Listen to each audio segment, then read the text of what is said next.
From St. Joseph, Missouri, here is Travis Lee Hartman.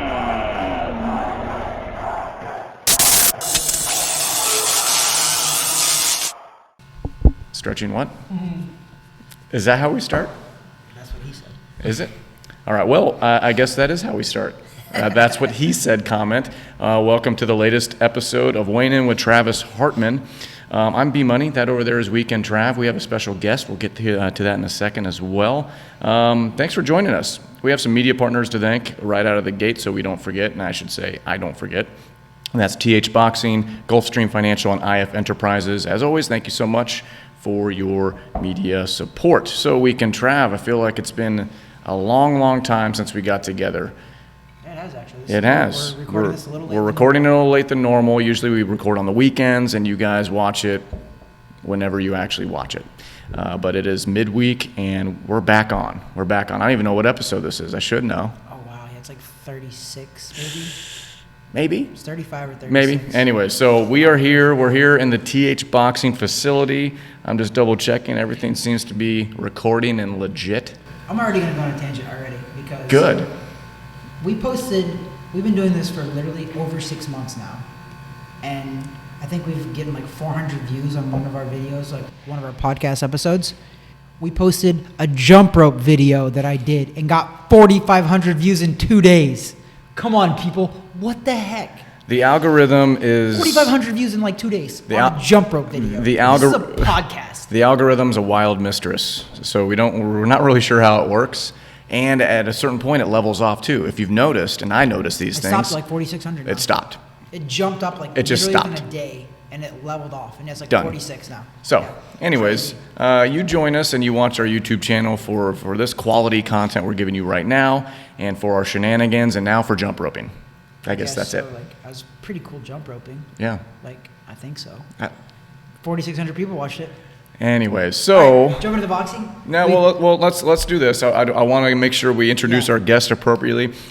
We have Jared Hiltzik, professional tennis player, University of Illinois, 3-time All-American. I don't want to do him any discredit or disservice by explaining. He's a stud. He's a stud. And so we're happy to have a friend joining us on the show today. We'll ask him some questions about what's going on with his life and everything in his world, but also we're just going to talk boxing and life and whatever else. That's what we do here. Weighing In with Travis Hartman. And Jared is actually used to live here in Laureate Park, which, by the way, we are the number one boxing, beard, bourbon podcast filmed in Orlando, Florida, specifically Laureate Park, inside in the world. A boxing gym. In the world. In the world. That's incredible. So we're number one. So here's some... Just so you know, you're here with royalty in Greatness. The only one. Yes. Yes. So that is what you trolls don't understand on social media. You don't understand our humor. We know we're not number one boxing podcast in the world. Come on. Not yet. Trolls like today. Not yet. Not yet. We're slowly taking over.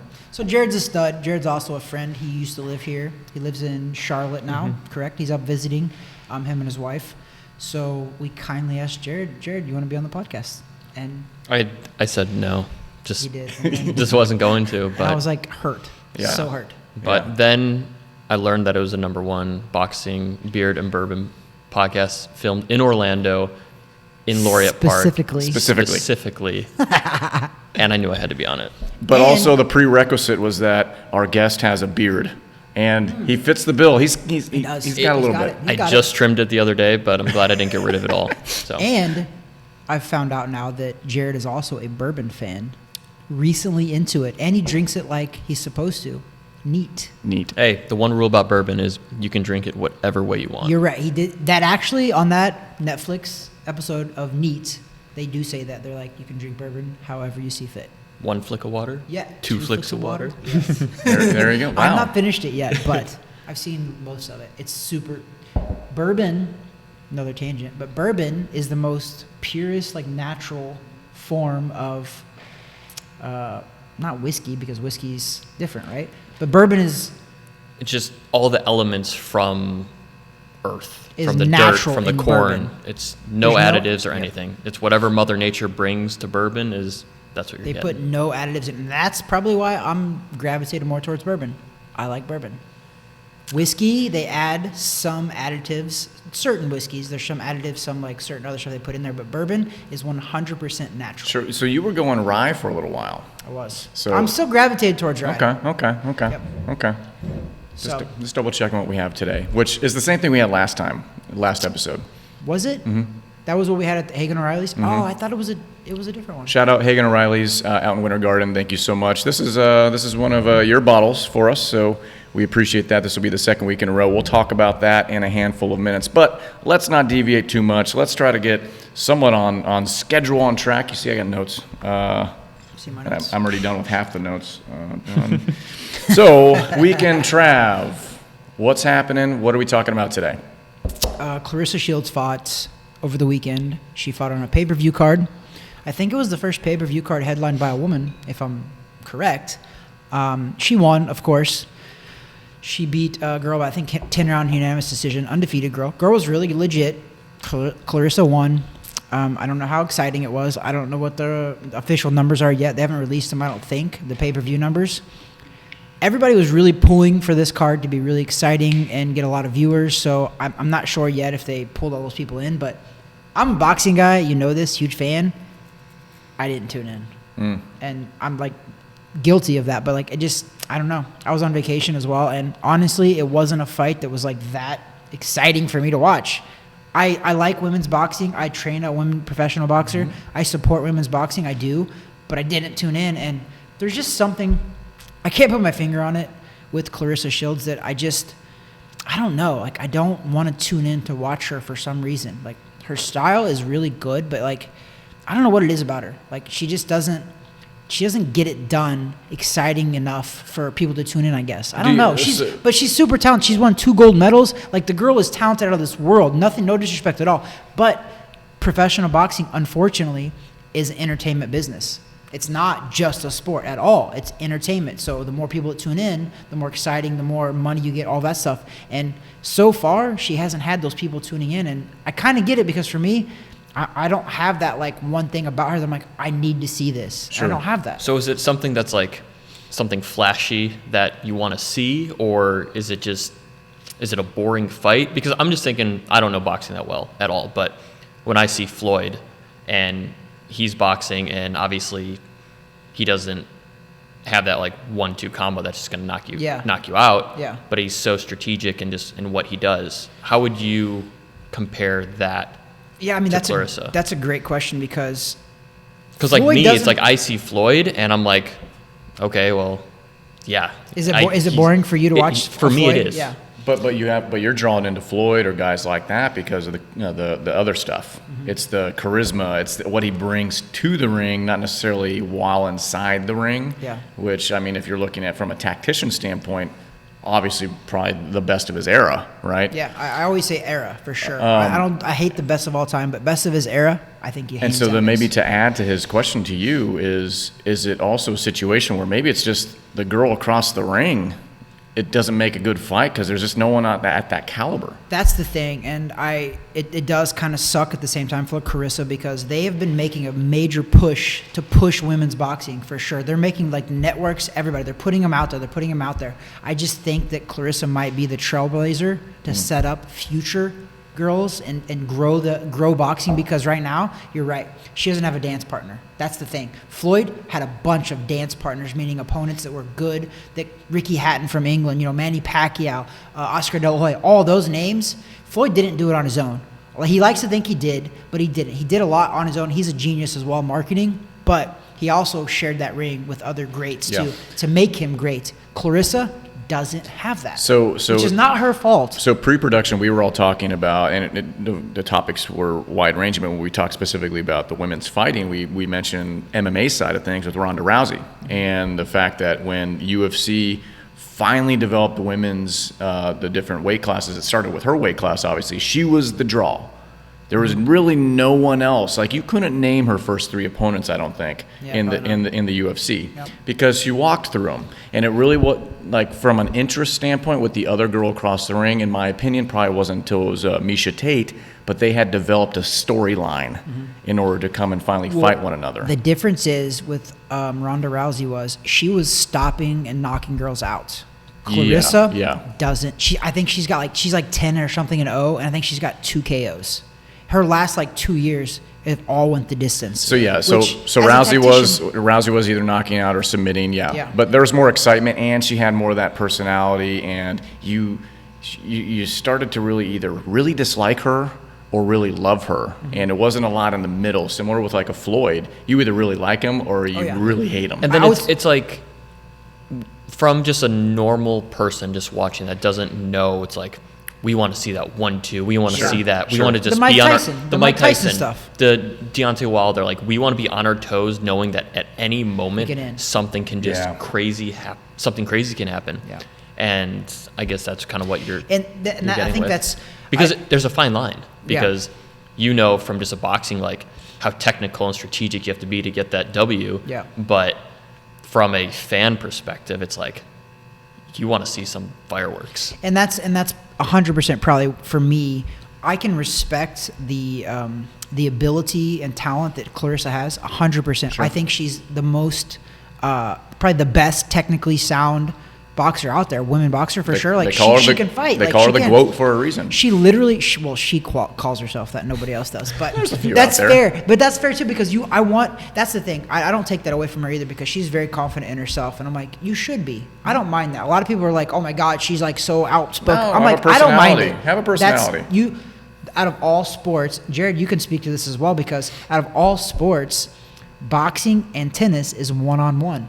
You gotta have that self-confidence, right? Like, you gotta have a little bit of that ego, because it's you out there, nobody else. So I appreciate her having that ego, because she needs to have that. It's just, in a lot of people's eyes, she's not delivering based on, people love to see the knockouts. People love to see that. They want to be on their toes. Jared's literally an average fan, which is, the average fan though is the fan that pays the bills at the end of the day. Sure. Because the boxing guys are going to tune in no matter what, because we like boxing, but we need the average fan to tune in, and that's Jared. And he's right though. She doesn't have that, like, that wow factor. You know what I mean? Deontay Wilder, his skills are lacking. Claressa Shields, totally 10 times better skilled than Deontay Wilder. But Deontay Wilder has got that wow factor. He can literally, and he's done this, lose an entire fight and knock a guy out. Like, at the end of the fight, before the fight's over, he'll knock a guy out, which is like, you're like, oh my God, it's like kind of boring, and then boom. And you're like, oh my God, what an amazing fight. But basically, it was boring before that, but that big knockout changed the whole scope of everything. Right. And that's why knockout artists in the history of boxing have been the most popular. People love to see knockout artists. Even though Floyd Mayweather wasn't a knockout artist, he had to fight his butt off, promote himself, do all this crazy stuff to get to where he was at, because he wasn't well liked, he wasn't well received, he wasn't well paid. He had to get out of his contract with Bob Arum, because Bob Arum was like, you're never going to be anything, you're never going to make money. And Floyd Mayweather's like, well, guess what, I'm going to bet on myself. Yeah.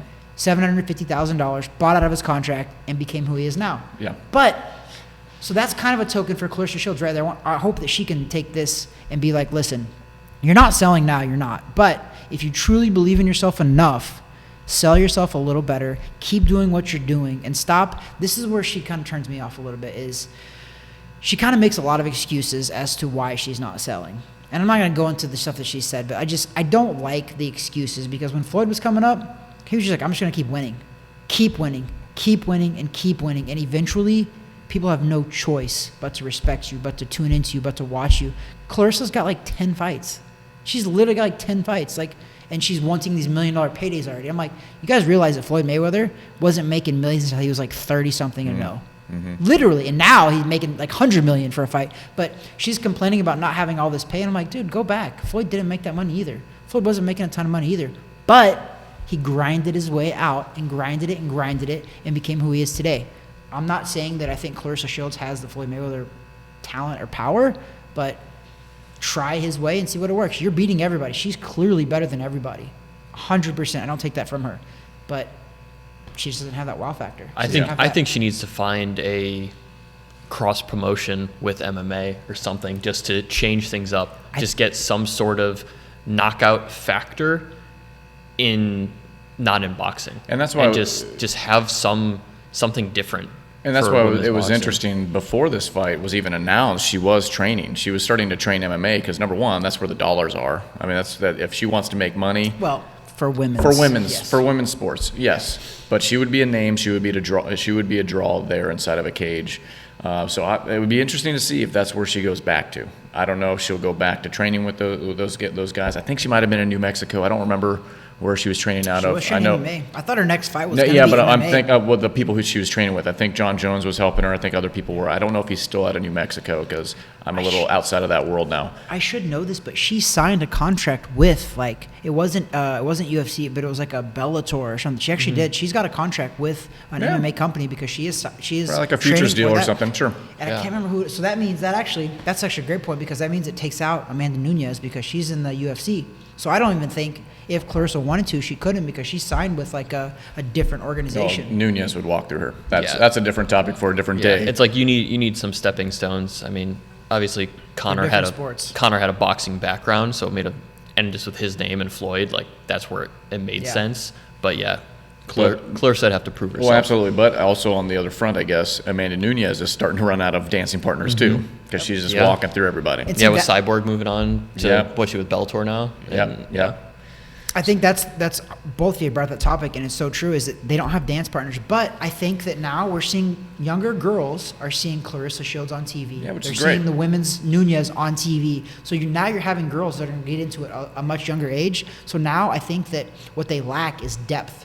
So in professional women's sports, and boxing especially, there's not enough depth. There's not enough dance partners. Same thing with MMA. Yeah. But these girls could be trailblazers. In 10 to 15 years, we could be talking about other future girls with like multiple dance partners. And that's the thing that like Amanda Nunes and Clarissa Shields, it's you have to think about. It's what impact am I having on this younger generation? And even though right now in the present, I'm kind of floating with no real competition, you got to think big picture. You got to think, all right, I can be the staple of this sport and really grow it and be the first person in it. Yep. And that means a lot more just for yourself in life. Element. You're leaving a legacy, essentially, a legacy for the people to look up to. Because I remember as a fighter when I was 6 years old, I literally remember looking up to so many people. And it was because of pros that I saw on TV. Literally, there were so many. Oscar De La Hoya, Roy Jones Jr. I saw them. Made me want to aspire to be them. Well, and that's what these girls I think are seeing now. You're going to see it in these sports because when it was Ronda Rousey, she basically opened the door to media and a different fan base. The fan base was already there, but on the men's side, but then realizing, women's fights can be more than just, chicks in a ring. Yeah. It's also real matches. A different world, but I was thinking about this because of one of your clients. In the pro wrestling world, it was kind of the same thing. Women were just eye candy for a long time, and then fast forward a few years later, it's actually athleticism headlining pay-per-views, which would never have been thought of when we were growing up. Yeah. And not that that's not a real sport, but not that it's athletic, but it's not a real sport. But we're going to see that, I think, especially with these two names. You mentioned Clarissa Shields, Amanda Nunes. Now it's beefing up in maybe it's 10 years, 8 years, whatever it is, more talent pool. And that's hard for a fighter, just an individual, to swallow at this point in your career. Because it's like... Nobody wants to accept that. No, it's like, I want to make as much money as possible. I want to just be this absolute superstar right now. But if your dance partner isn't there, if your ecosystem isn't allowing you to do that, then it's like, okay, what impact can I have on the next generation? Yep. And that just goes in life as well. It's like, how can you have an impact on the people that look up to you? You got to think bigger picture. There's such a business mind to say that as well, but you do got to think bigger picture. And that's where Clarissa, this is where she misses me on some things, is because she's on this whole women's movement, and it's like, she's like, we want equal pay. And I'm like, listen, they're paying you what they can pay you based on the ratings, and her ratings have been far below men. It's subpar compared to the men, and that's why I'm interested to see what these new pay-per-view numbers are. I don't think they're going to be even close, but I bet they'll be better than what women's have been. But it's a stepping stone. She's laying the foundation. Hopefully, she's still pro in 5, 6, 7 years where she can kind of benefit a little bit off of it. But I think what she is doing is she's trailblazing. She's setting the groundwork for future generations 10, 15 years later for them to be like, oh my gosh, I looked up to Claressa Shields. Like, I wanted to be like her. But bring it back to tennis. For women's tennis, what was it? Martina Navratilova, Billie Jean King. They weren't making any money when they were playing. But guess what? They paved the way. Now women professional tennis players at every single Grand Slam make the same as men. Yeah, exactly. But Billie Jean had to pave the way. Billie Jean probably made crumbs. I think the winner, I can't remember what it was for sure, but it was something like $12,000 if you won a Grand Slam when Billie Jean King was playing. It's like $3 million now. If like Serena wins, it's like $3.2 million, and it keeps growing. And what people did they inspire? Like Serena Williams, Venus, Maria Sharapova. Like they all just changed the game and the pay through those leaders like earlier. Yeah, and you just got, and that's. It's tough to say this to Clarissa Shields, like, hey, maybe you're paving the way, and she probably doesn't want that necessarily. She wants to be like that, right? She wants to be the Serena Williams, the star of the sport. She knows what she's doing right now. She knows how hard she's working and everything. And she is, and she very much is, and that's why I hope that people that are listening don't think that I'm taking away from her. She's extremely talented. She won 2 gold medals. Like, anybody that sticks around that long and can win 2 gold medals, right? Phenomenal. Like, she's phenomenal, but people aren't tuning in. Like, they're just not tuning in, and and it's no fault of promoters or television, because television has been 100% on board. Claressa Shields now has, I think, headlined the first pay-per-view card as a woman fighter. I think she headlined the first like primetime free television network, the card. So they're putting it out there. It's not taking yet, but it could be the beginning grounds of eventually it will. Like, give it to people. They might not be watching it now, but later on they will. Mm-hmm. But we're also in the environment now where we like things quick. Yeah, but like, how long has UFC been around? It's pretty short still. I mean, in the grand scheme of things, short, but it's been around. I mean, I feel like 2010, 2011 maybe? Earlier than that. Before that. Earlier than that. But I'm thinking like 15 like, look years how maybe. now it's the past, 2-3 years is when it's really... Well, it took time because for a while there wasn't great organization from the start.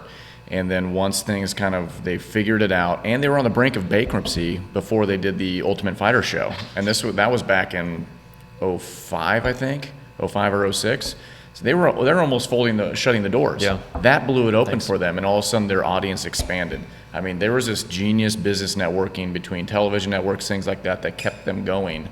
And then we've seen it now, different weight classes, other organizations folding into them, bringing on women's fights and weight classes. So it took time, but in the grand scheme of things, a short window. It's been a very short period of time for the evolution of not the sport itself, but the brand, because there's other organizations out there. There's other MMA organizations out there. Yeah.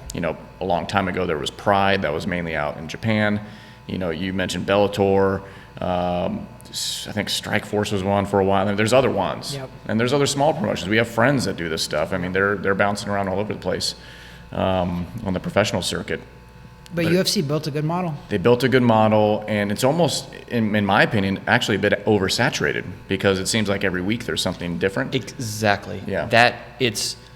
There was a hype about probably 2 years ago where you're looking forward to this next fight. Mm-hmm. It's like, sure, wow, look at these guys are headlining. But now there's UFC Fight Night, and then there's like a week later there's another fight, and then it's too much now. There's no more like, I'm looking forward to this. I used to just tune in, like, I'm like, wow, UFC's this Saturday, and I'm getting ready and I'm just enjoying it. And I'm watching every single fight. Pay-per-view. But now I haven't watched a UFC fight since Conor.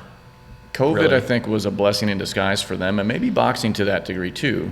Just pumping the brakes before we can get shows back again. And then, I mean, we were talking about this when the first shows started happening again, which was in the fall. Yeah. And it was like, we're all watching. Yeah. We're all excited. Home. It's something. It's something. Exactly. Yeah. It's so I think they saw this opportunity. Mm-hmm. They knew that they figured it out how to get testing, just really make it a safe ecosystem for everyone. And I think they just pumped it out. But now it's something that's like, there's no more hype. I'm just not looking forward to it as much anymore. And maybe that's just because I'm not getting the fan reactions. Maybe that's the whole thing. Yeah. I don't know. I mean, you could be right. I think you're right, because like when I watch a boxing match on TV, now it depends on what state you're in, by the way, because Texas, we were in Texas in January, they had fans because we were there, had a fighter there. Oh, yeah. But some places are not having any fans. When I watched it on TV, it was the weirdest thing in my life to watch. When it first started, back like the summer or whatever, they were doing no fans at all, and you could hear everything. I mean, like, you could hear the guy breathing. It was the weirdest thing ever, and I was just like, this sucks. Like, this sucks. I feel like I'm in a boxing gym, because when you're in a boxing gym, that's exactly what it sounded like to me, because I'm in a boxing gym. There's no music going on. All you hear is the leather flying, people getting hit, people breathing. Sounded like that when I was watching TV. And I was just like, I desperately need fans. Me personally, I couldn't.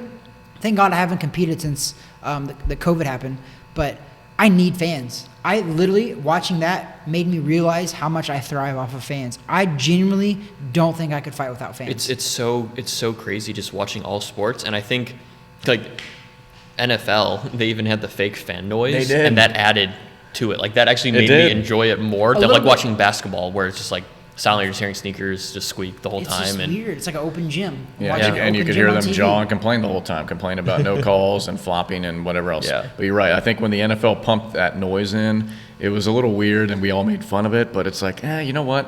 That's helpful. It's kind of accurate, and it wasn't like inaccurate. No, right. And so even with the camera angles for us, you weren't really missing out. They had stuff tarped off, but they weren't making a big emphasis on the stands. They were very smart. The emphasis was on the field and some of their camera work. If you notice towards the end of the NFL season, I forget the name of the camera usage they did, but when they would be on the field, the angle actually was focused in on the target. Everything behind was blurry. Like it was like that 4K really cool camera type thing. But they made it as a point of emphasis angle where blur out the back. Everything else behind was blurred out rather than like a GoPro, not that one, but that one. Everything is focused in on.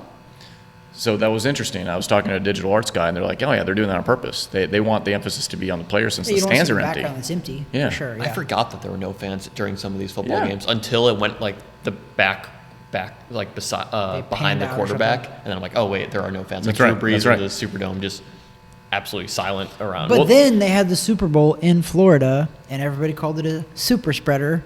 How we looking now? It ended up being really good. And How we looking? Things turned out okay. How we that. looking? And that was in literally over a month ago. Yeah. And we're still pretty good. Well, so I read the other day that, and I don't watch baseball, but it sounded like there's somebody in Texas, one of the teams in Texas, wants 100% capacity for Game 1. I love it. I would love it. But I would love it. I wonder what Texas team though, because there's some. It doesn't cities matter. There They will pack it out. Like MLB team. Yeah, or, MLB. Well, leaves the Rangers and the Astros. Yeah. Right. I can't see it being either one of those, because both of those cities are very liberal cities. We'll see. Most of the liberal cities like the shutdowns. Texas, just like Florida operates a little differently, Texas operates differently too. They do. You know, we were talking before, I don't know where you were, but I'm going to Chicago on Friday. Yep. And I'm going to be there for a few days. I totally forgot, like, they have all these restrictions, right? So I was looking at my flights, and I was like, I should check the travel stuff. I was like, oh, crap. Uh-oh. You need a COVID test, 72 hours. What, you do? Well, yes and no. They want that from Florida because we're an orange state to them. Blah. They basically just hate us and other states. Jealous. If you were to arrive from one of these states like Florida, 10-day mandatory self-quarantine unless you can show evidence that you have a negative COVID test within the last 72 hours. I did not know that. Which begs the question, well, what was I doing the last 71 hours? So if I test That's negative... a big controversy because, so my wife and I, we went to Hawaii back in December, and I had COVID in November and was positive. Obviously, she was negative, took 4 tests the entire time, and she was negative every time. And so we're going to Hawaii, and they're very, very strict about like what you can do because there's very small clinics / hospitals on their islands. And I was positive, and my wife, she's like flying over, and she had to get the negative 72 hours. But it's like she could get it 71 hours to 0 on the plane or anything like that. Yep. And then when I get there, they denied me and I had to go in quarantine, and then she was free to go, and this whole thing. They did. Oh, it was crazy. It was absolutely crazy. Ridiculous. But I'm I'm literally the safest person to be here right now because I cannot. Recent, like November. Yeah. So within a month. Yeah, I was 3 weeks out. So like. You're perfectly. I was by their numbers. You're perfectly good. I was the safest person to be around. Yet she could have gotten it. They made you quarantine? How long did you have to quarantine? Long story, we got the CDC involved and everything because I had the proper documentation. They said I didn't. We talked to the Department of Health in Hawaii, blah, blah, blah. Like, I was in quarantine for 48 hours because they refused. Away from your wife? Yeah, away from my wife. You just flew into Hawaii? Just flew in there, yeah. I did not know this story. I'll tell you the full story. I mean, let's be fair, that could be a break. It was I'm a veteran in this game. That could have been a nice little break. So no, this is the new scarlet letter. You know, whether or not you have the vaccine or whether or not you've tested positive or negative, or blah blah blah. And so the ball is constantly moving on this topic and the science of it, and you'd expect that because it's relatively new. So I don't expect from day one science has everything down pat and we have it down pat. Science is ever evolving. It has to move and has to adjust. But come on, now the CDC's coming out and saying, hey, oh well, if you've had the shot, you can now gather without a mask. Well, so I have to now provide evidence if I've had the shot. Now we're pariahs. Now we're actually, go out. just like I'm having to take documentation to Chicago if I need it, now we're having to carry stuff to give evidence that we have either had a shot or we haven't. It's a slippery slope that we're going down. It definitely is. And I hope people realize that. Like, there's more to it than just these 100% little things. is. Like, we have to be careful because that's giving ultimate government control over a lot of stuff. And that's where, like, all these anti-maskers, like, I get it. I do get it because I think they're fighting the bigger picture, which is the slippery slope that we're going down, right. Where, like, this is be crazy, man. I've heard of, like, we might have this, like, kind of like a vaccination passport type of deal. And I'm like, I'm a little scared. Well, no, I'm a little scared about this, like, right now. I actually am. Any airline could require you that. It's not necessarily the government. Private. The government's not necessarily twisting their arm, but they're a publicly traded. Employers too. Yeah, a publicly traded stock, a publicly traded company like an airline, they could require that. Just like any business could say, hey, you're not wearing a mask, you got to get out. Mm-hmm. They could do the same thing, which is kind of the road it seems like we're going. Yeah. And once again, like to your comment of like the anti-maskers, yeah, I think it's kind of silly if you're just like up in arms because you got to wear a mask. Yeah. It is the bigger picture. But some of them are not just like, I don't want to. Some of them are like the bigger picture. No, like, dude, you're taking away some rights, and they're actually not wrong. That's where I'm at. It's the next steps. Yeah. What else are we all of a sudden giving up? Yeah, we've both been there. I wear it when somebody tells me to wear a mask in their business. I'll wear it. I do. I just flew. I was in Park City, Utah. I wore the mask on the airlines, all that stuff. But it's like, what's next? That's what I'm worried about. I'm like, listen, I'll wear your mask. You tell me to wear it right now, I'm going to wear it because we have a global pandemic going on. So I'll wear it, and I have. But it's like, what's next? That's the only thing that worries me. I'm like, there's all these anti-maskers are not technically like, oh, I don't need all this. I think they're more like, we need to stop it now because who knows? We're going to fight the mask now for the crap that's going to come later. Yeah, and it's coming. I mean, anyways, we could talk about that kind of stuff all day long. Now, I want to get back on topic a little bit. Let's move away from your girl, Claressa Shields, and let's talk a little bit about Chocolatito Gonzalez taking on Juan Estrada. Do you have the dates on that? It's this weekend. I believe it's Saturday. Okay. So I don't know what network it's on technically. It's not a pay-per-view, so it's on Showtime or ESPN, one of those networks. It's a rematch, I believe, and Chocolatito actually was pound for pound #1 in the world for like a couple of years, actually straight, was the pound for pound #1 in the world. And then he got upset by this guy named Rungvisai, I think was his name. But anyway, they're rematching. Chocolatito retired actually a couple of years ago and has since come back and been like on this win streak out of this world. So I think that it's going to be an exciting fight. It's the lower weight class guys. So I think 122, 120, I forget the exact, but it's a lower weight class guys. It'll be an exciting fight, but... You say 120? 26, 122, 126 is the weight class. But it's funny though, the 130 and 135s right now is a hot division. Like people are actually like Lomachenko's in that division, Lopez is in that division. Like these guys are making like, we just brought it up to Triller. Lopez just signed a contract. He's fighting $3 million. He's 135 pounds. And I don't think I've been 135 pounds since I was like in 5th grade. Yeah, exactly. You're not a big guy either, like, but that's like tiny still. Well, no, I haven't been for a little while. I mean, I think when the trolls refer to out of shape fat guys, it must be they're talking about me, not you.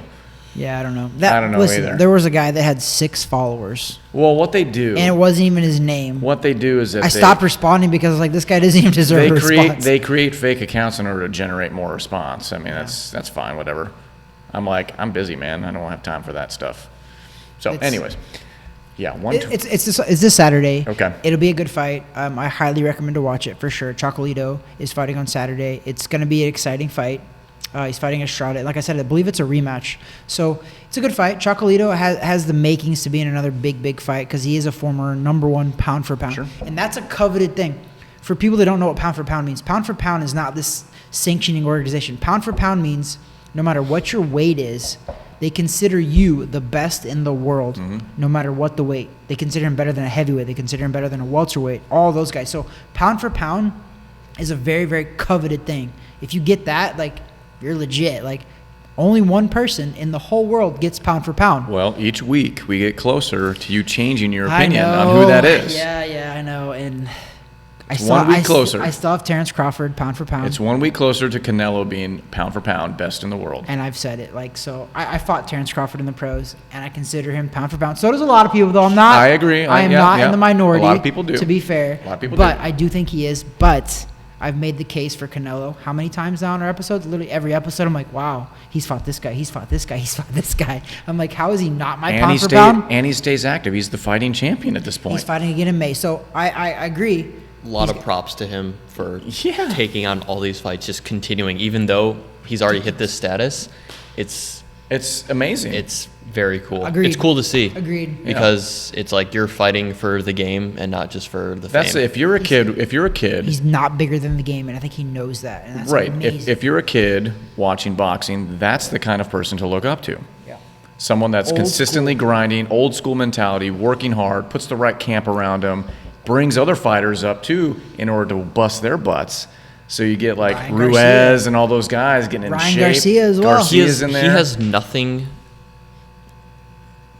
to gain from fighting a lot of these people. Yeah. 100%. The last guy he fought, literally, there was not much to gain. The guy was legit number one contender. Everything to lose, because if it's just a puncher's chance, that guy could have, which didn't even come close. But you never know. You never know. No, I mean, you guys are right. And that's why, like, again, I'm actually on the show, and I did a radio show before this. I've been slowly but surely becoming a huge Canelo fan based on his work ethic, his choice of people that he's fighting, his activity, everything. Like, the dude's legit. He's legit. It still bothers me that he doesn't take interviews in English, though. But you know what? He slowly Is he does. getting better? He actually understands English now. When you see interviews, he'll still speak English sometimes. Okay. When he does interviews, the translator, when they ask him the question, he doesn't even wait for the translator anymore. But then he speaks Spanish still, but he can understand the English. And every once in a while, like with Ryan Garcia, you'll see on little short like Instagram videos, Canelo will speak English. That's good. He's coming around. Okay. He's so slowly coming I around. haven't seen it since like a couple of years, like No, but a you're year right. ago. But before, it was just reliant on it. It's like you're in the spotlight. It's like But he also knows, though. I mean, the American audience has already gravitated towards him, in my opinion. So he is definitely, his base, though, loves him, and he's going to continue to talk to them. Well, we can go back and talk about that, too, because that's something that I've always talked about, that the American people and their sports athletes, they don't get behind them. They really don't. We don't. We have such a variety of choice. We have too many freedoms in America sometimes where, like, I'm not kidding, though. Look at it. Floyd Mayweather didn't have a big fan following, and easily the greatest of his era. I think Americans didn't really like him. I think in boxing you're right, but I think in other sports they do. I don't know, man. You either, like, I don't like him, but you either love LeBron or you don't. Jordan. That's different Jordan or because not. there's not. See, that's where it's different because basketball is not necessarily a world sport. That's in the United States. Right. So, but you're talking this country, though. So in this United country, States sports nation, you're right. I think that's true because Michael Jordan. But Michael Jordan actually. I think when you get to, but then to your point, there he is. That's the GOAT. That's the real GOAT. When you get to a global-based sport, then I think you're right. Yeah. We don't get behind anybody. I would agree with that for sure because I do think a lot of people love LeBron. I mean, everyone gets behind Aaron Rodgers. They love that guy. No, they do not. How about your boy Dak getting the massive deal? For what? Oh, yeah, I forgot your Cowboys. For what? I forgot your Cowboys I'm not fan. really sure about that. Well, yeah, it just puts you guys in a tough situation for the next couple of years. Listen, here's the deal, though. As a person, I really like Dak. Yes. I think Dak's like such a good person. I agree with that. I really like him. I'm not- and that yeah. makes every time I do a prediction for boxing, if I ever do a prediction based on emotion, it's always wrong. So that's why I can't really comment on Dak because I like Dak too much that like I'm just like, I really liked the guy. So I don't really know if it was a right call or not because I emotionally, I think he's a good dude. That's why I'm always wrong. That's why I'm always wrong in boxing and MMA because I get emotional and then Travis is like, "No, this guy's gonna win," and I'm like, But that's damn it, exactly Travis. why media is so good when it comes to like boxing. They do those 24-hour like things where they follow them in camp and all this stuff. They get you. I'm not kidding. About 8 years ago, I learned to do this because I would get emotionally attached. I'd be like, oh my gosh, this guy actually has a chance to beat Floyd Mayweather. I think he does. And then Floyd would just blow this guy's doors off. And I'm like, why? I originally knew Floyd was going to kick this guy's ass. And then I watched this like it's HBO just the form of marketing. It's always marketing. I'm a big Wilder fan, and when he fought Fury, Travis like, he's not going to beat him. I was here for that, and I said, and I also thought, because I watched everything, I'm like, Deontay Wilder. We did a poll at the house too, and everybody there was like, I was like, dude, I don't even feel like I'm that big of a genius for knowing that. I was like, I think it's obvious, but I was so pissed at you. But it like that's why like I've learned, and that's what made me better of a predictor, is like I literally don't predict fights anymore based on who I want to win. And that's why like I tell people on that thing we're commenting, the trolls, I go, listen guys, I have nothing against Ben Askren. I think he's a good guy. But he's not gonna win. Doesn't mean I hate him. Everyone trolling in that circumstance is an MMA fan. And granted, I was a huge MMA fan for many years, and I've just fallen off a bit just because to me it's just oversaturated. So don't get me wrong, I love seeing MMA guys succeed. I have friends that are in MMA. I have friends that are in UFC. Yeah. I like seeing them succeed. But you're taking an MMA guy and putting him in a boxing ring, and an MMA guy that has not shown on, at least on video record, that he's capable. Even in his MMA fights, he's not a good boxer. And he comes from a wrestling background, different than Conor, who came 100% from a boxing background. So you put those two guys in a MMA fight, he wins. He's going to beat Jake Paul, my opinion. But he's like a fish out of water with this thing. I could be 100% wrong, but I agree with you on what your comments were online with that.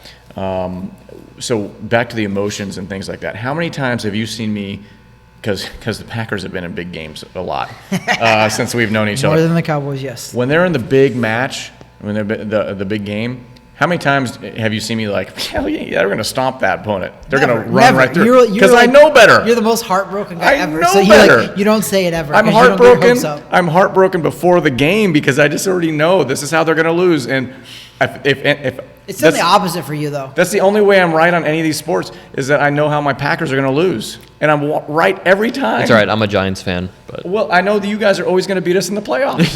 That's how it works. If they make the playoffs. Yeah. When they do make it, they're going to beat us. Unless the Eagles tank. But So anyways. So that's where we're at. So Jared, give us a little background, man, because I know you and Travis are good friends. But I want to spend some time with you here just to kind of get in your experience and just things that you've learned along the way. Still playing tennis. I know you guys are based out of North Carolina now. You were down here in Florida. So just give our audience and whoever else might be tuning in just a little background on yourself and then kind of what you guys are up to nowadays. Yeah, so born and raised in Chicago, in Wilmette, Illinois. Midwesterner. Yep, exactly. Kind of wish I saw the snow this year, but anyway.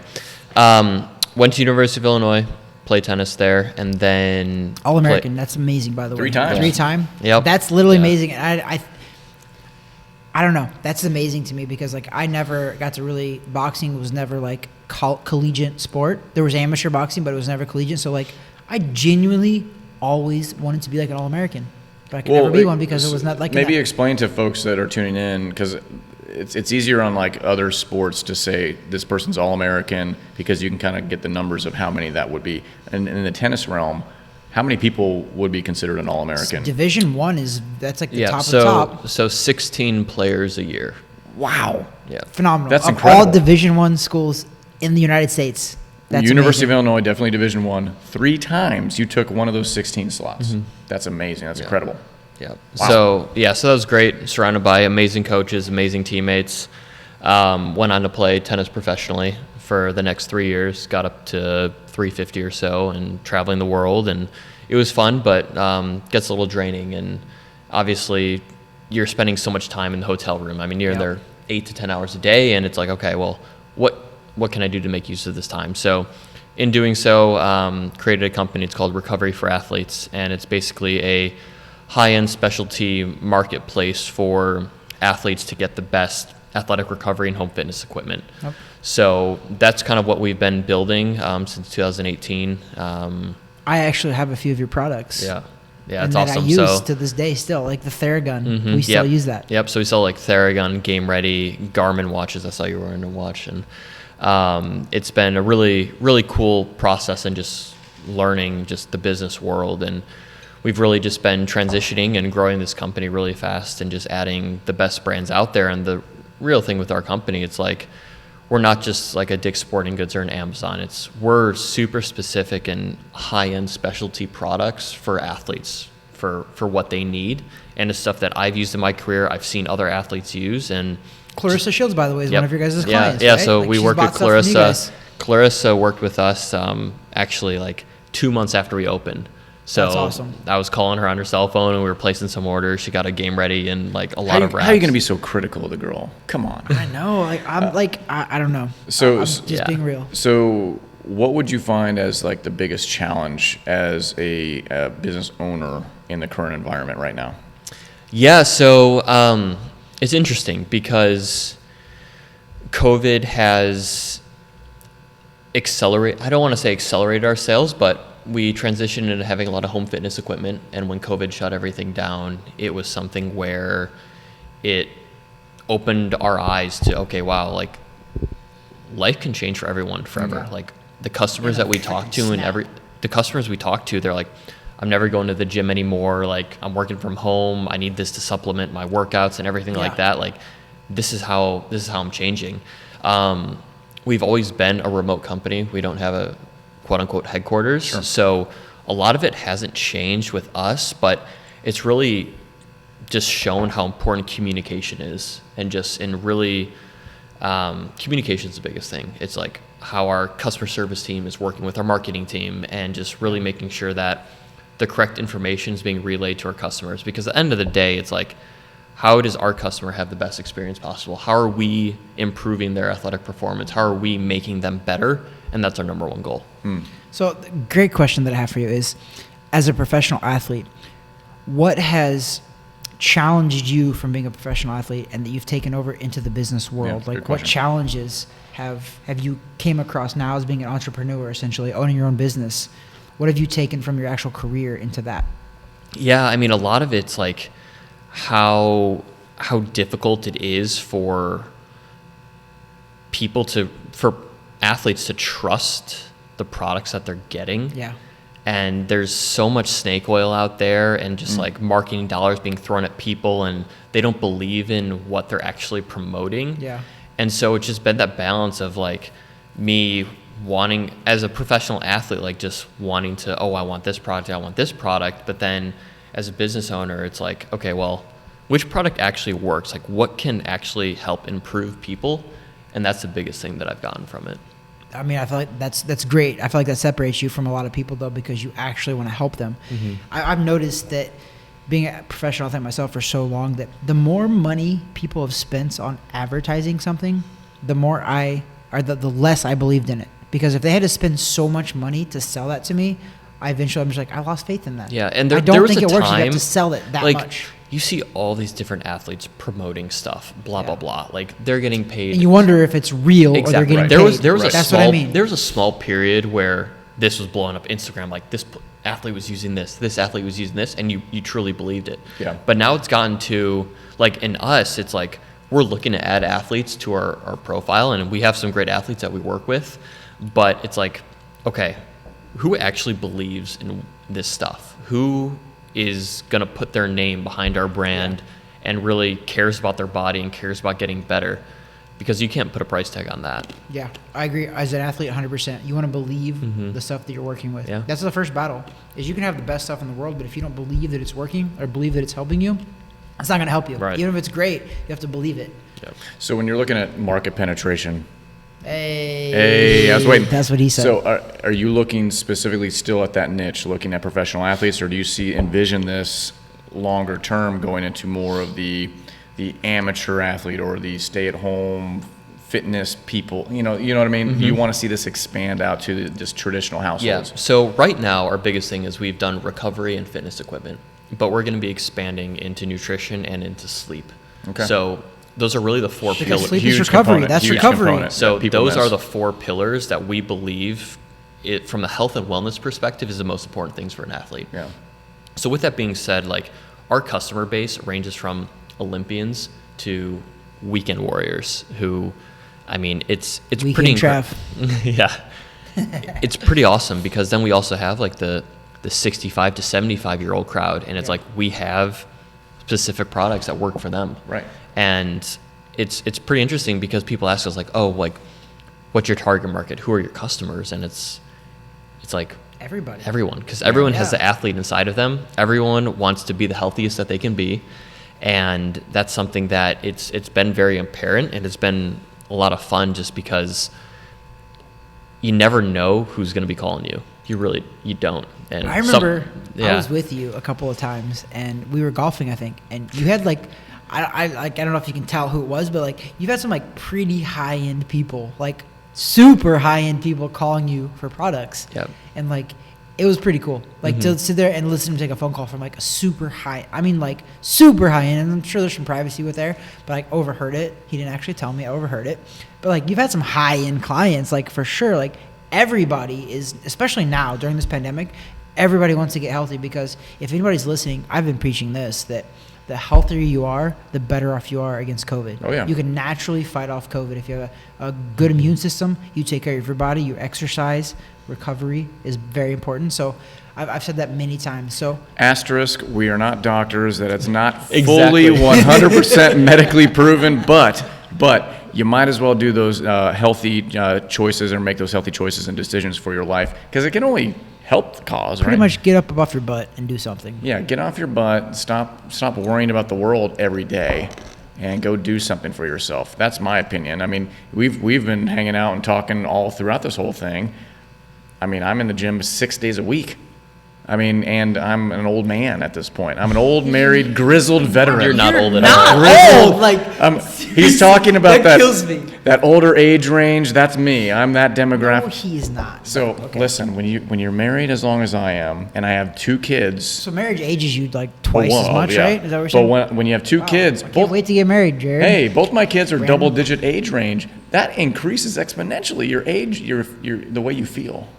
That's why I truly believe, you mentioned the 4 pillars, and I've always 4, 3, whatever else. Sleep is like the big thing, and everyone misses out on that. Yeah. Everyone gets that wrong for a variety of reasons. For me, I can tell when my sleep pattern is messed up, and it's usually not because I'm not for trying, but it's my mind is constantly going. Mm-hmm. That tends to be my problem. But that's one element that people forget. And they think it's all gym and diet. No, you need sleep. Yeah. So this is a really cool thing. So Bjorn Fratangelo, one of our good friends. Tennis player. Yep.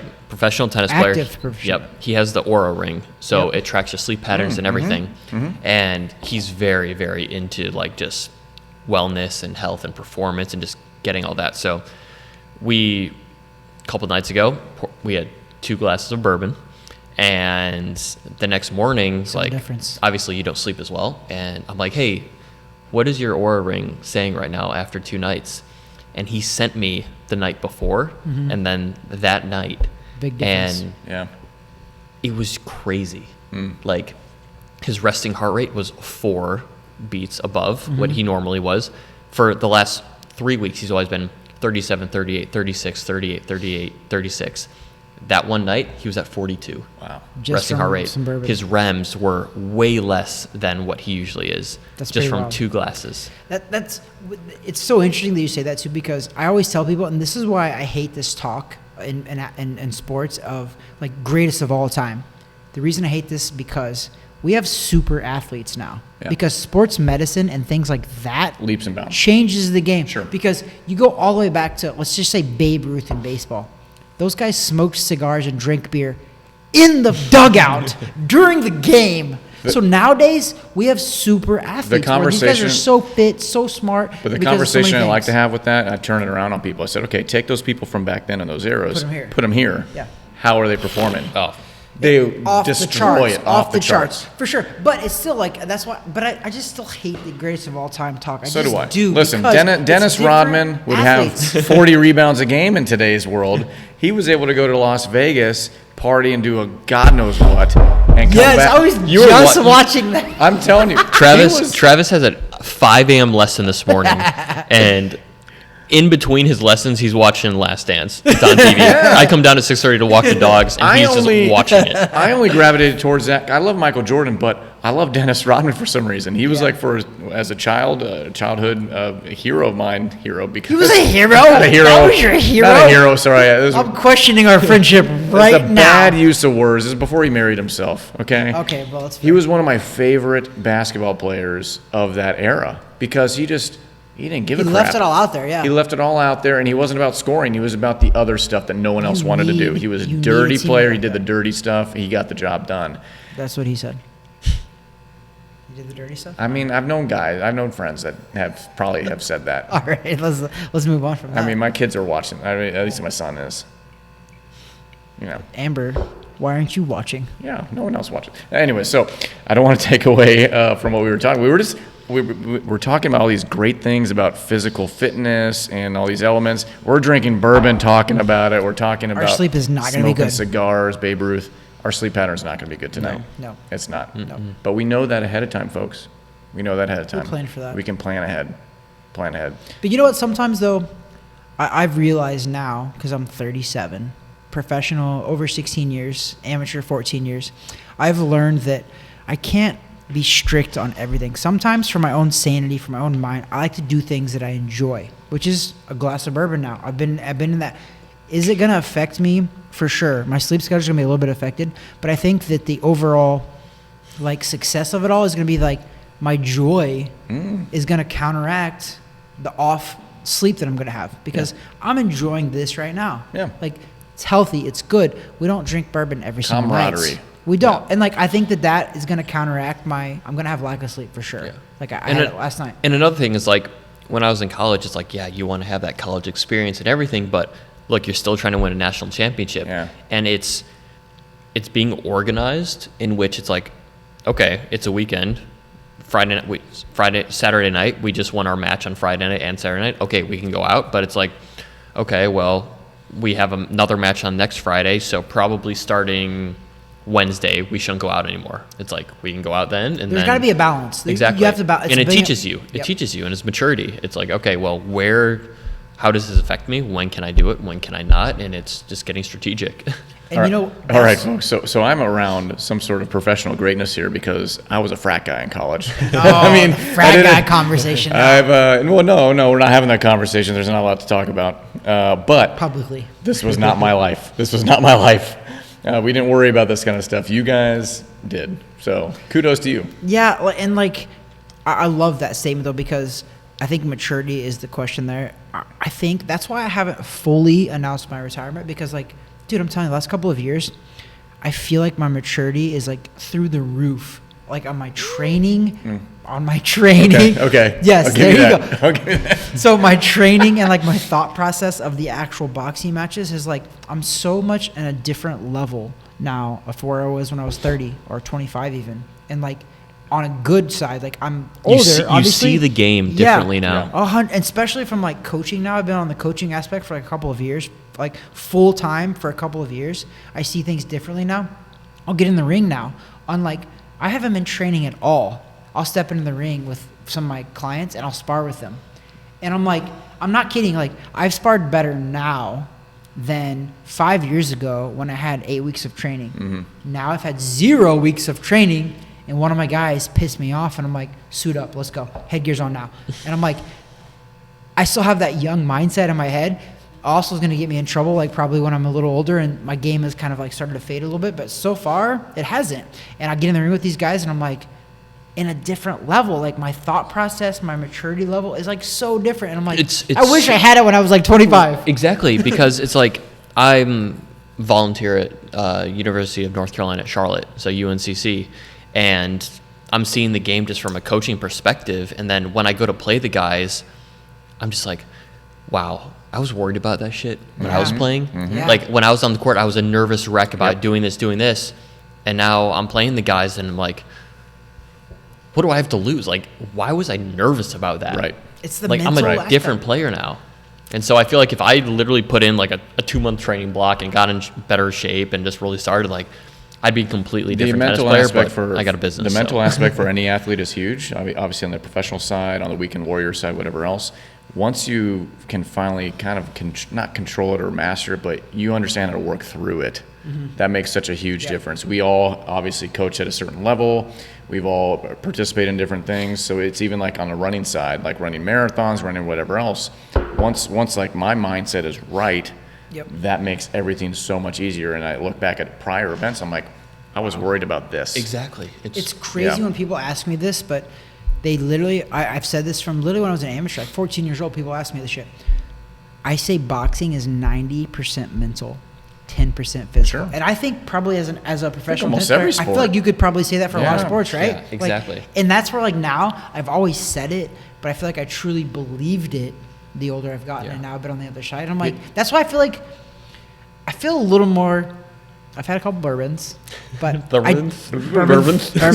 You'll see. But this is where it falls off. This is where the the train comes off the tracks. But I honest to God, like you can ask some of my athletes that I train to, like I swear to God, like I've like sparred with like 20-year-olds, 22-year-olds, and literally 200-pounders and kicked their asses, and I shouldn't have. But I did because now mentally I'm in a different state. Like now there's not as much pressure on me. There's not as much like expectations because when I go into the ring and spar now, I'm just like, I'm free. I'm like, there's no expectations at all. They're looking at me. They're like, he's older. He hasn't fought. Like, and I'm in my mind, I'm thinking the same thing. Like I don't have that high expectation now when I'm going in there.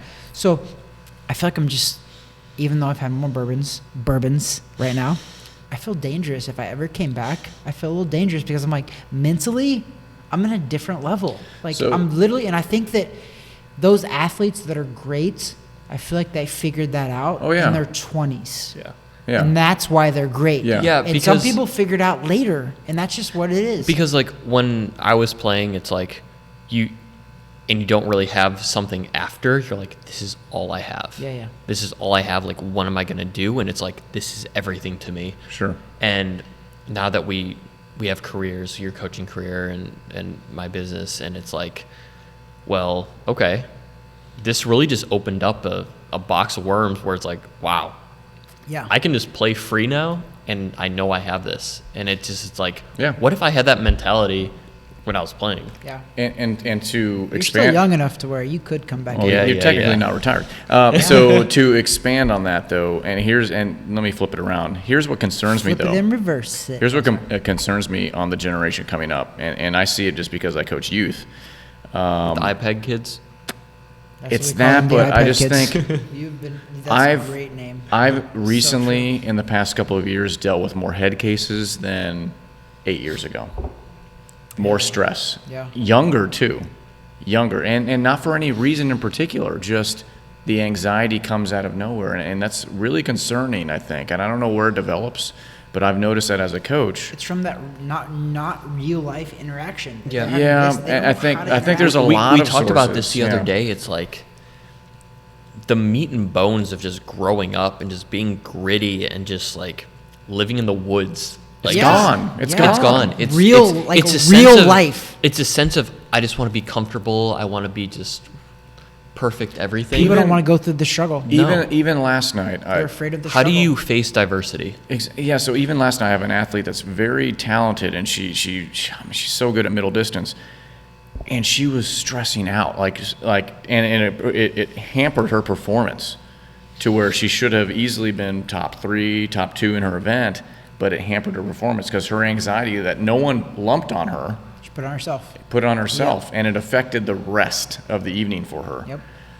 And I'm just thinking, man, that's not I don't remember that. I don't remember that at that age. I had some, I guess, but that was more because I wanted to do well on the basketball court, whatever else. Yeah, it's like let's go create a pickup game. Let's go play with the never boys to in the a sandlot. freezing point. Free. It was like there wasn't a lot of expectations. So I don't know. There's just a lot of sources that I think are contributing to that nowadays, and as coaches, and it doesn't matter what level you're coaching. You coach a lot of different levels. You're helping out at the college. I got 6 years old to 60 years old. Literally, that's my level of in between. This world is put their tentacles around everyone and is really trying to shake them up and screw them up. At the end of the day, this is my favorite phrase and my quote, and it's on my Facebook, and I still live by it. I believe it. It's whether you believe you can or you can't, you're generally right. If you believe you can't do something, you're probably not going to do it. Mm-hmm. Literally, there's going to be a small minority that can get over that, and that's how they function. But for the most part, that phrase, and every part of my life, whether it's sports, business, life, it's true. Whether you believe your mind is so powerful. It's so powerful, the fact that it can hold you back and it can catapult you. Well, as Johnny Depp said, his character said in Desperado 2, are you a Mexican or a Mexicant? I hate this guy that I'm about to say. He's a boxer, Adrian Broner. Oh my gosh. He calls We're going to himself, give him more airtime? I am, because it's such a good thing. Not good thing, but it's like a funny quote. He's like, I'm the can man. He goes, I will fight anybody. I'll fight Mexican, American, Dominican. He goes, I'm the can man. I will fight anybody. And like, I like that quote, actually. All right. Even though he's a joker and I don't like him. He's a joker. He's a joker. He's literally a joker. But I gave him airtime. That's why he's there. Literally pisses me off. We're talking about him. I know. We're talking about him. He brings out, and that's like Richard Schaefer. Richard Schaefer. That's the name that I meant to say on a previous episode. Richard Schaefer is the guy who Oscar De La Hoya hired to be his head of Golden Boy Promotions. Okay. Nobody talks about this guy. He's the guy that catapulted Golden Boy Promotions. And then he left. Like 3 or 4 years ago, he got in a big thing with Oscar and left. But Richard Schaefer was genius, because he said that about Adrian Broner. He goes, listen, Adrian Broner, is he going to be the greatest fighter of all time? He goes, probably not. He goes, this guy brings out emotion in people. Good, bad, indifferent, he does. The fact that I'm talking about him again, this guy's not even the top of the level anymore. And I just talked about him, and I literally despise this guy. And I just talked about him because it's actually a good quote by him. It is. I love it. But I despise the guy. I hate the guy. He's not what's good and right about boxing, but I'm talking about Richard Schaefer was right. And that brings our episode full circle, where we started talking about we need the emotion. What draws the emotion out of the crowd? Who's actually tuning into the events? We talk Claressa Shields, and that's almost kind of like the missing element. What's drawing the fan base to actually turn on the TV, get excited, get behind it? Is it her? Is it a lack of opponents? Who knows? We support her. She's talented. Oh, so much talent. And then other fighters as well. But it always comes back to, are you going to watch the person? Are you going to watch the man or woman competing in their sport? And it's not only just based on talent, but it's who's actually going to draw those sets of eyeballs. So with that, we're going to go ahead and wrap up this week's episode. I'm going to give a lot of final words here. We're going to throw it to Jared. Jared, give us a final word here. If anyone's interested, Recovery for Athletes, where are they going? Where are we looking at? Camera's yours. Yeah, Recovery for Athletes, we care about making you the best athlete, best person, taking care of your body. That's all we care about. We have the best products out there. My email's jared@recoveryforathletes.com. Feel free to email me directly. I love it. So we're happy to take care of you, get you the best prices, get you anything that you need. Even if we don't have it, we can get it. That's what I stand for. We're all about relationships, really just making it's about bringing you into our family. We're not just going to date you and say goodbye. We're going to marry you. That's our goal. Recoveryforathletes.com. I will take your mother on a date Yep. and never call her again. Yeah. But he's going to call her again, okay? Yeah, he will. I will call you. That. He will call you again. He'll call for your sure. mom. Yep. Weekend Trav, final thoughts.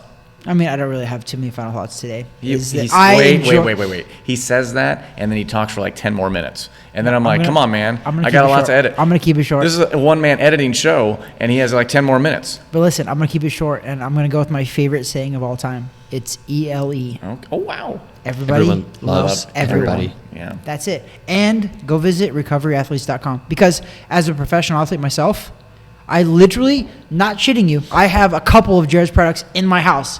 Literally, I hurt my back one time. Hurt my back. It was actually my last professional boxing match in August. I remember you were living here still. I hurt my back. You gave me a Theragun. I tried the Theragun. It worked. And then like a day later, I was back sore again. You brought over So Right.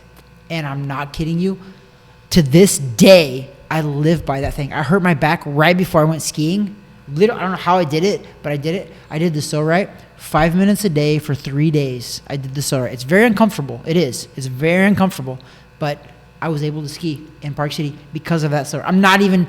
This is no BS. I swear to God. Ask Irene about this. I used that So Right. Got me straight again. Yeah, the So Right's incredible. It was first like really thrown into the scene with on Joe Rogan's podcast. Michael MMA Chandler, guys, right? Michael Chandler. Yeah. He was like, "This thing has changed my life," and Genuinely. So Right was this little, just small company. It's a piece of plastic. It's a piece of plastic Straight up. that goes right into your psoas, Yeah. and Michael Chandler just literally just exploded this thing. Joe Rogan, and that's an awesome. You know, awesome many of my product. clients that I have a 60-year-old guy.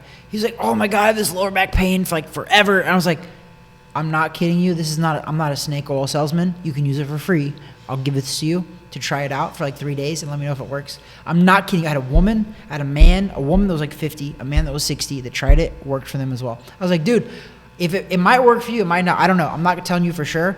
It 100% worked for me. It's multiple times now for the past incredible. 2 years. I'm not even exaggerating. So Right, PSORITE. So is genius. So that was at Not least kidding. 3 of 10 minutes. I had a feeling that would deviate a little bit. Put a bow on it. You know, you mentioned, I'm going to put a bow on it. You mentioned the no BS. You don't get BS here. Weighing in with Travis Hartman, there's no BS flying around here. We keep it real. We keep it real. We keep it real, man. Is that what they say now? Keep it real. I don't know. Keep it real, homie. Keep it real, homies? I don't know. I don't know either. I feel like we're going to get shadow banned for saying that, probably. I know. We're shadow banned a long time ago. So anyways, This is true. I'm not thank you, our media partners, TH Boxing, Gulfstream Financial, and IF Enterprises. Thank you to Jared. Appreciate you hanging out with us. And of course. You know, I love that. I love having a third person here because I'm tired of this guy. I'm tired of Weekend Trev. Really? No, That's not hurtful. Really. I can't That's be tired hurtful. of you. Okay. I can't quit you. I can't quit you. But I can't quit this episode. Thank you so much for tuning in. That there is Weekend Trev. That there is B Money. Thanks for joining us. God bless.